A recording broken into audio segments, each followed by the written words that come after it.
Student हम 11 chapter पढ़ रहे हैं रिएक्शन काइनेटिक्स। तो सबसे पहले तो हम ये देखेंगे कि रिएक्शन काइनेटिक्स ही किसे कहते हैं। ये बाकायदा से एक केमिस्ट्री की ब्रांच है। हम इसको डिफ़ाइन करेंगे। Reaction kinetic is the branch of chemistry which deals with the rate of chemical reaction, factors affecting the rate of chemical reaction and mechanism of chemical reaction। मतलब 3 चीज़ों के साथ ये डील कर रही है। एक, किसी भी केमिकल रिएक्शन का रेट क्या होगा। रेट बोलें तो स्पीड, रफ्तार, कि वो कितनी जल्दी केमिकल रिएक्शन कंप्लीट हो रहा है या कितनी स्लोली केमिकल रिएक्शन कंप्लीट हो रहा है। और सेकंडली, किसी भी केमिकल रिएक्शन के रेट पर कुछ फैक्टर्स असरअंदाज होते हैं। हम जानते हैं कि अगर कोई केमिकल रिएक्शन स्लोली हो रहा है, जैसे हम उसको हीट देते हैं तो आफ्टर हीटिंग वो केमिकल रिएक्शन ज़रा फास्ट हो जाता है, जल्दी कंप्लीट हो जाता है। अगर किसी वेसल में हम केमिकल रिएक्शन कर रहे हैं, उस वेसल को उठा के रेफ्रिजरेटर में रख दो, मतलब टेम्परेचर कम कर दो, तो वही केमिकल रिएक्शन ज़रा देर से होगा। इट मीन कुछ फैक्टर हैं just like temperature, pressure, catalyst. हम कैटलिस्ट के बारे में जानते हैं कि कैटलिस्ट तो सिर्फ रिएक्शन को स्पीडी करने के लिए होता है। वो रिएक्शन जो विदाउट कैटलिस्ट होते हैं वो स्लो होते हैं। तो ये फैक्टर हैं जो किसी भी केमिकल रिएक्शन के रेट को असरअंदाज करते हैं। इस तरह मैकेनिज्म कहते हैं step by step study of a chemical reaction is called mechanism. तो ओवरऑल डेफिनेशन रिएक्शन काइनेटिक्स की क्या होगी। A branch of chemistry which deals with the rate of chemical reaction, factors affecting the rate of chemical reaction and mechanism of chemical reaction is called reaction kinetics। मतलब overall 3 चीज़ें, rate, factors and mechanism. अच्छा, अगर हम किसी भी reaction को उसके rate के हवाले से कैटेगराइज करें तो इसकी 3 टाइप्स बनती हैं। Fast rate reaction, intermediate rate reaction and slow rate reaction. तो स्टूडेंट याद रखिएगा, ओवरऑल कुछ रिएक्शंस ऐसे होते हैं जो within no time complete हो जाते हैं। मतलब हेडिंग भी डेफिनेशन हेडिंग से बन जाएगी। ऐसा रिएक्शन जो within no time complete हो उसको हम फास्ट रेट रिएक्शन कहेंगे। A reaction which is completed within no time. For example, अगर हमारे पास 2 सोल्यूशन है, if we have aqueous solution of silver nitrate and it is mixed with the aqueous solution of sodium chloride, then white PPTs of silver chloride are formed within no time। जैसे ये 2 अलग अलग solution हो, इन दोनों solution का even एक drop भी मिलता है ना, तो वाइट प्रेसिपिटेट बनना शुरू हो जाते हैं। और वो वाइट प्रेसिपिटेट किसके होते हैं? सिल्वर क्लोराइड के होते हैं। बेसिकली सिल्वर क्लोराइड बनता है जो हम कहते हैं कि वाइट प्रेसिपिटेट बनना शुरू हो गए। तो स्टूडेंट ये वो रिएक्शन है जिसका रेट सबसे ज़्यादा फास्ट है, जो within no time complete हो रहा है, जो 1 सेकंड के 1000वें हिस्से के लिए कंप्लीट हो रहा है। कौन सा? when the aqueous solution of silver nitrate is mixed with the aqueous solution of sodium chloride, white PPTs of silver chloride are formed within no time। this one is the example of fast rate reaction। intermediate rate reaction, ये ऐसा reaction जो intermediate mean ना बहुत जल्द वो complete होता है और ना सालों में महीनों में टाइम लेता है।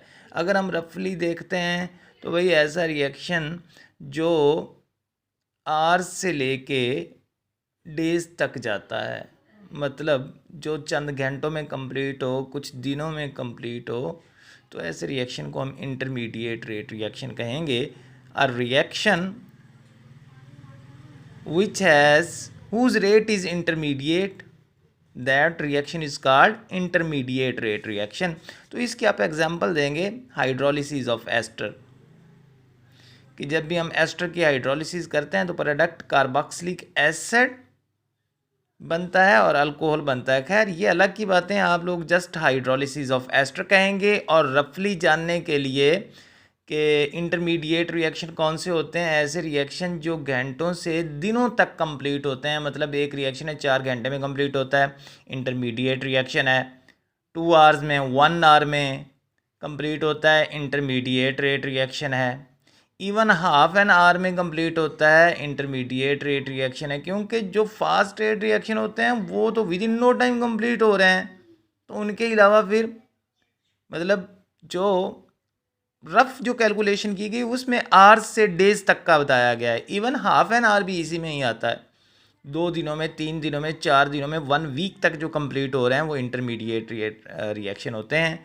तो स्लो रेट रिएक्शन कौन से हैं? Reaction whose rate is very slow, for example rusting of iron, weathering.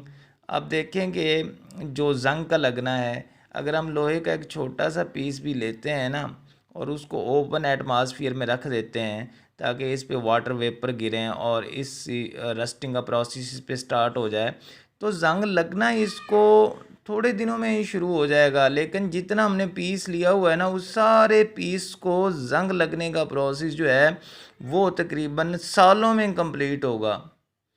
उस पर कई साल लग जाएंगे उस सारे पीस को डिकम्पोज होने के लिए, रस्ट होने के लिए। इस तरह वेदरिंग ऑफ बिल्डिंग्स है। वेदरिंग, ये जो मौसम के असरात होते हैं, ये भी एक केमिकल रिएक्शन है। जिस तरह हम देखते हैं कि मौसम में क्या है, धूप भी बहुत ज़्यादा सख्ती से पड़ती है गर्मियों में, सर्दियों में फोगिंग, धुंध पड़ रहा होता है। इस तरह कभी बहुत ज़्यादा तेज़ हवा होती है, कभी बारिश होती है। बारिश होती है तो उसमें हम जानते हैं कि ये जो रेन होती है ये एसिड रेन होती है। इसमें कार्बनिक एसिड होता है, सल्फ्यूरिक एसिड होता है, नाइट्रिक एसिड होता है। तो ये सारे एसिड्स जो होते हैं ये सारे मिलके उस जो बिल्डिंग होती है उसको डिकम्पोज करना शुरू कर देते हैं। कार्बनिक एसिड, ये जितने भी ये मतलब एसिडिक रेन है, ये बिल्डिंग को, ये इसके अलावा जो पत्थर होते हैं उनको डिकम्पोज करना शुरू कर देते हैं, या पेंट्स वगैरह को डाई करना शुरू कर देते हैं। पेंट्स हैं या डाइज़ हैं, इनको ये चीज़ें फेड करना शुरू कर देती हैं कि कभी बहुत ज़्यादा धुंध पड़ रही है तो कभी बहुत तेज़ धूप निकली हुई है, बारिश हो रही है तो उस बारिश में तमाम किस्म के एसिड्स मौजूद हैं। तो आप लोगों ने देखा होगा जो बिल्डिंग का बाहर वाला हिस्सा है उस पे जो पेंट किया होता है वो पेंट ज़रा फेड हो जाता है उस हिस्से की निस्बत, या जो अंदर वाली दीवारों पे हमने पेंट किया होता है वो महफूज रहता है, उसका शाइन ज़्यादा होता है। बाहर वाली दीवारों का पेंट फेड हो चुका होता है। इस तरह सीमेंट जो है वो डिकम्पोज होके नीचे गिरना शुरू हो जाता है, तो पत्थर जो है वो डिकम्पोज होना शुरू हो जाते हैं। और वेदरिंग यानी किसी भी, आप लोगों ने पुराने खंडरात देखे होंगे जो डिकम्पोज, जो गलत डिकम्पोज होना शुरू हो जाते हैं वक्त के साथ साथ। तो ये जो केमिकल रिएक्शन है ये सदियों पर मुश्तमिल है। 50 साल, 1 सदी, 2 सदियां लगती हैं इसमें, 100 ईयर, 200 ईयर इस पे लगते हैं। तो ये किसकी एग्जांपल है? स्लो रेट केमिकल रिएक्शन की एग्जांपल है। अच्छा, रेट ऑफ रिएक्शन है क्या? इसको ग्राफिकली एक्सप्लेन किया गया है। बेसिकली रेट ऑफ रिएक्शन कहते हैं कि जब हम कोई भी केमिकल रिएक्शन स्टार्ट करते हैं तो हम रिएक्टेंट लेते हैं, और रिएक्टेंट किस में कन्वर्ट होना शुरू हो जाते हैं? प्रोडक्ट में। अगर हम देखें तो शुरू में हमारे पास क्या होता है? सिर्फ रिएक्टेंट होते हैं। अगर फॉर एग्जांपल हमने एक वेसल ली हुई है, उस वेसल में रिएक्टेंट है, प्रोडक्ट तो नहीं है ना स्टार्ट में। हाँ, जैसे हम रिएक्टेंट को टाइम देंगे तो रिएक्टेंट प्रोडक्ट में कन्वर्ट होना शुरू हो जाएंगे। आहिस्ता आहिस्ता टाइम गुजरता जाएगा, रिएक्टेंट कंज्यूम होते जाएंगे और बदले में प्रोडक्ट बनता जाएगा। अब अगर हम थोड़ा सा इसको डीपली देखें तो जैसे टाइम में चेंज आता जाएगा ऐसे ऐसे ही रिएक्टेंट की कंसंट्रेशन में भी चेंज आएगा और प्रोडक्ट की कंसंट्रेशन में भी चेंज आएगा, टाइम चेंज होने के साथ साथ। कैसे? With the passage of time reactant की कंसंट्रेशन डिक्रीज होती जाएगी, and with the passage of time reactant की कंसंट्रेशन डिक्रीज हो रही है और प्रोडक्ट की कंसंट्रेशन बढ़ती जाएगी। देखिए, स्टार्ट में सिर्फ रिएक्टेंट होते हैं, प्रोडक्ट नहीं होता। But with the passage of time the concentration of the reactant is decreased. क्यों? रिएक्टेंट कंज्यूम हो रहे हैं, आपस में मिल रहे हैं और बदले में प्रोडक्ट बन रहे हैं। The concentration of the product is increased. With the passage of time, the concentration of the reactant is decreased, whereas the concentration of the product is increased. इसी चीज़ को हमने ग्राफिकली रिप्रेजेंट किया हुआ है. ये हमारे पास टाइम एक्सिस है और ये कंसंट्रेशन एक्सिस है. तो ये एक कर्व जो है फॉलिंग कर्व, ये रिएक्टेंट के लिए है. ये फॉलिंग कर्व है, falling curve is for reactant and this rising curve is for product. तो कंसंट्रेशन देखें, ये कंसंट्रेशन ऊपर की तरफ बढ़ रही है ना. It mean when the time is zero the concentration of the reactant is maximum. ऊपर से हमने लिया. But with the passage of time, ये लाइन देखो ग्राफ नीचे की तरफ आ रहा है, mean the concentration of the reactant is decreased. तो वो मैं पहले भी आप लोगों को बता चुका हूं कि रिएक्टेंट की कंसंट्रेशन डिक्रीज होती जाएगी. क्यों होती जाएगी? क्योंकि रिएक्टेंट ही तो खर्च हो रहे हैं भाई, ये प्रोडक्ट में कन्वर्ट होते जाएंगे. तो रिएक्टेंट की कंसंट्रेशन कम होती जाएगी. But with the passage of time the concentration of the product is increased. But एक टाइम दोनों में ऐसा आएगा, शुरू में तो आप देख रहे हैं कि तेजी से रिएक्टेंट की कंसंट्रेशन जो है वो कम होना शुरू हो रही है. फिर आहिस्ता आहिस्ता आहिस्ता आहिस्ता ये जो रिएक्टेंट की कर्व है, ये कर्व टाइम एक्सिस के पैरेलल हो जाएगी. उससे क्या क्लियर होगा कि रिएक्टेंट की कंसंट्रेशन पे अब टाइम का कोई असर नहीं है. एक वक्त ऐसा भी आएगा कि हम वक्त गुजरता भी जा रहा होगा ना, तो रिएक्टेंट की जो कंसंट्रेशन है वो ही रहेगी. इसी तरह स्टार्ट में तो प्रोडक्ट की कंसंट्रेशन तेज़ी से बढ़ेगी, लेकिन एक वक्त ऐसा आएगा जब टाइम गुजर भी रहा होगा ना, तो प्रोडक्ट की कंसंट्रेशन पे कोई असर नहीं होगा. और वो कब आता है? जब रिएक्टेंट का फॉलिंग ग्राफ और प्रोडक्ट का राइजिंग ग्राफ जो है वो टाइम एक्सिस के पैरेलल हो जाए. ये देखो यहाँ पे तकरीबन मुकम्मल ये पैरेलल हो चुका है, यहाँ पे ये भी मुकम्मल पैरेलल हो चुका. तो मैंने इसको ये इस पॉइंट से रिप्रेजेंट कर दिया. तो उस टाइम को हम क्या नाम देंगे? इक्विलिब्रियम टाइम देंगे. मतलब इक्विलिब्रियम टाइम कौन सा होता है? अब अगर आप लोगों से पूछ लिया जाए तो आप बोलेंगे वो टाइम है जिसमें रिएक्टेंट और प्रोडक्ट की कंसंट्रेशन कांस्टेंट हो जाए. यहाँ पे आप इसको ऐसे डिफाइन करेंगे, time where the concentration of the reactant and product become constant. You can say time when the falling curve of reactant and rising curve of the product become parallel to the temperature axis, become parallel to the time axis, that time is called equilibrium time. अच्छा, concentration के हवाले से तो हो गया कि reactant की concentration decrease होती है और प्रोडक्ट की कंसंट्रेशन बढ़ती है. अभी हम देखेंगे रेट के हवाले से. स्टूडेंट याद रखिएगा कि स्टार्ट में अगर रिएक्टेंट की कंसंट्रेशन मैक्सिमम होती है तो रेट ऑफ रिएक्शन भी फास्ट होता है, क्योंकि रेट ऑफ रिएक्शन का डायरेक्ट ताल्लुक है कंसंट्रेशन ऑफ रिएक्टेंट के साथ. अगर रिएक्टेंट की कंसंट्रेशन ज़्यादा होगी तो रेट फास्ट होगा. कैसे फास्ट होगा? क्योंकि मैक्सिमम मालिक्यूल को कोलाइड करने का मौका मिलेगा. मैक्सिमम मालिक्यूल कोलाइड करेंगे तो मैक्सिमम मालिक्यूल प्रोडक्ट में कन्वर्ट होंगे और तेज़ी से होंगे. लेकिन जिस तरह टाइम गुजरता जाता है रिएक्टेंट की कंसंट्रेशन कम होती जाती है, mean number of molecule of reactant वो कम हो रहे हैं. अगर मॉलिक्यूल की तादाद कम हो रही है तो उनके दरमियान कुलैयन भी कम होगी. कुलैयन कम होगी तो उससे कम मॉलिक्यूल की पॉसिबिलिटी होगी प्रोडक्ट में कन्वर्ट होने के लिए. मीन उससे डेफिनेटली रिएक्शन का रेट जो है वो भी डिक्रीज होगा. लेकिन ग्राफ में आप लोगों ने ना ग्राफ की स्टीपनेस से बताना है कि आप देखो at the start the steepness of the graph is maximum. चाहे वो रिएक्टेंट का फॉलिंग कर्व है उसकी स्टीपनेस देख लें स्टार्ट में, या प्रोडक्ट की राइजिंग कर्व की स्टीपनेस, ये ढलवान आप देख रहे हैं ये ज़्यादा होती है. और ये किस चीज़ को रिप्रेजेंट करती है? रेट ऑफ रिएक्शन को. इट मीन आप कह सकते हैं at start the rate of reaction is maximum, मतलब रिएक्शन की स्पीड ज़्यादा होती है. But with the passage of time steepness कम होगी. यहाँ पे तो ये वैसे ही पैरेलल हो गई है टाइम एक्सिस के, मतलब यहाँ पर तो कंसंट्रेशन पे कोई फ़र्क नहीं पड़ेगा. when these curve become parallel to the time axis. At start the slope of the graph is steepest, so we can say the rate of reaction is maximum, is very fast. At the end it become less steep, mean rate of reaction become slow down. तो simply इसमें दो बातें याद रखने वाली है. At start the concentration of the reactant is maximum, rate of reaction is also fast, but with the passage of time the concentration of the reactant is decreased, whereas the concentration of the product is increased, but the rate of reaction becomes slow down. Rate of reaction को यहाँ define किया गया है, ये mathematical expression ही इसकी एक definition है. Rate of reaction is equal to, del कहते हैं चेंज को, एक्स मीन इसको आप रिएक्टेंट भी ले सकते हो और प्रोडक्ट भी ले सकते हो. Rate of reaction is equal to the change in concentration of reactant और product. Rate of reaction is equal to the change in the concentration of reactant और प्रोडक्ट. देखिए एक्स को मैं रिएक्टेंट भी ले रहा हूँ, प्रोडक्ट भी ले रहा हूँ, दोनों में चेंज आ रहा है ना. रिएक्टेंट की कंसंट्रेशन में चेंज कैसे आ रहा है, डिक्रीज होने की सेंस में, और प्रोडक्ट की कंसंट्रेशन में चेंज कैसे आ रहा है, इंक्रीज होने की सेंस में. Rate of reaction is equal to the change in the concentration of reactant और product divided by change in time. और रिएक्टेंट या प्रोडक्ट की कंसंट्रेशन में चेंज कब आता है, जब टाइम चेंज होता है.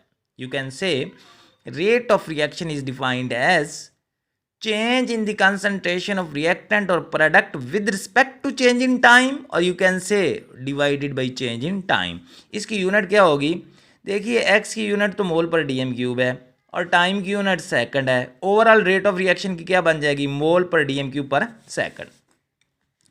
अच्छा, ये इसकी बहुत दो इंपॉर्टेंट टर्म है रेट की, एक है इंस्टेंटेनियस रेट और एवरेज रेट. एक हेडिंग से ही क्लियर है, इंस्टेंट मीन कोई भी लम्हा. देखिए रेट निकालने के लिए ना हमारे पास एक होता है टाइम इंटरवल. टाइम इंटरवल हम सेकंड में भी ले सकते हैं, हम मिनट में भी ले सकते हैं, हम आवर्स में भी ले सकते हैं, हम डेज में भी ले सकते हैं, हम मंथ में, ईयर्स में. ये तो हमारा स्केल होता है ना कि स्केल हमने कौन सा सिलेक्ट करना है. टाइम इंटरवल, तो टाइम इंटरवल फॉर एग्जांपल हमने मिनट में लिया हुआ है, तो हमारे पास टाइम इंटरवल है 1 to 60 मिनट का. तो उसमें जो 1 to 60 मिनट हमारा टाइम इंटरवल है, 1 2 3 4 और यहाँ पे क्या हो गया 60, ये तो हमारा हो गया अब टाइम इंटरवल. इस टाइम इंटरवल का जो एक एक मिनट है ना वो एक एक इंस्टेंट होगा. मीन ये सेकंड मिनट है, ये भी एक इंस्टेंट है. थर्ड मिनट ये instant, 30th minute instant, 40th minute instant. Mean ये दरमियान में क्या है, इंस्टेंट. अगर एक मिनट हमारा टाइम इंटरवल है, मतलब रिएक्शन एक मिनट में कंप्लीट हो रहा है, तो वो हमारा टाइम इंटरवल होगा, वक्त का वक्फा होगा. तो उसमें इंस्टेंट कौन से होंगे, सेकंड्स होंगे. अगर मिनट है टोटल टाइम इंटरवल तो इंस्टेंट सेकंड होंगे. अगर आर है हमारा टाइम इंटरवल तो इंस्टेंट मिनट होंगे. तो भाई टाइम इंटरवल के किसी एक इंस्टेंट पर निकाला हुआ rate of reaction that is called instantaneous rate. Rate at any instant of time interval is called instantaneous rate. Rate at any instant of time interval is called instantaneous rate. Rate at any instant of time interval is called instantaneous rate. Average rate as clear from heading. ये होता तो ऐसे है कि हम दो instantaneous rate निकाल लेते हैं और दोनों इंस्टेंटेनियस रेट का एवरेज ले लेते हैं, तो उसको एवरेज रेट कहा जाता है. यानी पहले ऐसे हमारे पास एक टाइम इंटरवल होगा. फॉर एग्जांपल अगर हमने निकाला हुआ है ना 5वें मिनट पे और 20वें मिनट पे इंस्टेंटेनियस रेट निकाल लिया, 5वें मिनट पे निकाला, ये भी इंस्टेंटेनियस रेट होगा क्योंकि ये मिनट क्या है, एक इंस्टेंट. 20th मिनट क्या है, इंस्टेंट. ये दो इंस्टेंटेनियस रेट निकाल लिए और फिर इन दोनों का एवरेज ले लो तो वो एवरेज रेट बन गया. लेकिन यहाँ बुक के अकॉर्डिंग मैं आप लोगों को बता रहा हूँ, वहाँ पे कैसे लिखा हुआ है कि भाई आप लोगों ने average rate between two specific time interval, दो मखसूस जो टाइम होते हैं टाइम इंटरवल के, उन पे निकाले हुए रेट को एवरेज रेट कहते हैं. Instantaneous rate, rate at any instant of time interval. Rate at any instant of time interval is called instantaneous rate. Rate between two specific time interval is called average rate. अच्छा, इसके बारे में अब कुछ objective हैं, तो वो objective क्या है, बस एक दो पॉइंट हैं कि स्टार्ट में हमेशा इंस्टेंटेनियस रेट की वैल्यू ज़्यादा होती है और टाइम इंटरवल के एंड पर इंस्टेंटेनियस रेट की वैल्यू कम होती है। अच्छा, ज़्यादा किसकी निस्बत होती है, कम किसकी निस्बत होती है, तो हम इंस्टेंटेनियस रेट को एवरेज रेट के साथ कंपेयर कर रहे हैं कि एक टाइम इंटरवल है ना, टाइम इंटरवल के स्टार्ट में इंस्टेंटेनियस रेट की वैल्यू एवरेज रेट की निस्बत ज़्यादा होगी, एंड पर इंस्टेंटेनियस रेट की वैल्यू एवरेज रेट की निस्बत कम होगी टाइम इंटरवल के स्टार्ट और एंड पर, ये बात हो रही है। लेकिन टाइम इंटरवल के दरमियान एक पॉइंट ऐसा आएगा जहां पर इंस्टेंटेनियस रेट की वैल्यू एवरेज रेट की वैल्यू के बराबर हो जाएगी, और हम ऐसे भी कह सकते हैं when the time interval close to zero instantaneous rate become equal to the average rate. खैर, ये डेफिनेशन और इन दोनों डेफिनेशंस को रिप्रेजेंट करने के लिए ये एक इक्वेशन आप लोगों ने अपने माइंड में रखनी है कि फॉर एग्जांपल हमारे पास एक रिएक्टेंट ए है, ये बी प्रोडक्ट में कन्वर्ट हो रहा है, तो यहाँ पर हम इसको कैसे रिप्रेजेंट करेंगे, R is equal to minus D A over D T. Basically rate of reaction क्या होता है, delta X over delta T, तो इसको हम डेल बी लिख सकते हैं और डी भी लिख सकते हैं। डेल बेसिकली ये भी चेंज को ज़ाहिर करता है और डी भी चेंज को ज़ाहिर करता है। यहाँ पर मैंने डी करके लिखा हुआ है इसको डी ए, और माइनस साइन इसलिए लिखा हुआ है कि चेंज इन द कंसंट्रेशन, ये माइनस हम जानते हैं कि with the passage of time concentration of reactant is decreased whereas the concentration of the product is increased, मतलब रिएक्टेंट खर्च हो रहे हैं, रिएक्टेंट कंज्यूम हो रहे हैं, लिहाजा साइन माइनस आ गया। तो हम यहाँ पे इसको डिफाइन करेंगे, rate of reaction is equal to the disappearance change या disappearance of the concentration of A with respect to change in time, और प्लस अपीयरेंस को ज़ाहिर करता है, यानी रिएक्टेंट डिसअपियर होता जाता है और प्रोडक्ट अपीयर होता जाता है। माइनस साइन डिसअपियरेंस को ज़ाहिर कर रहा है और प्लस साइन अपीयरेंस को। तो ये आप लोगों ने एक ही इक्वेशन लिखनी है, R is equal to minus D A और D T is equal to plus D B और डी टी, के बी जो है इसकी कंसंट्रेशन अपीयर हो रही है, यानी यहाँ पे जो चेंज आ रहा है ना, डी तो चेंज को ही कहते हैं, वो किस सेंस में आ रहा है, बी के अपीयर होने की सेंस में चेंज आ रहा है, और ए की कंसंट्रेशन में डी मतलब जो चेंज आ रहा है वो कैसे आ रहा है, कम होने की सेंस में, डिसअपियर होने की सेंस में चेंज आ रहा है। Divided by D T mean change in time with respect to change in time. तो आई होप स्टूडेंट ये आप लेक्चर देखेंगे, अगर इसमें कोई प्रॉब्लम होगा तो आप मुझसे डिस्कस कर सकते हैं। थैंक यू, अल्लाह हाफिज़।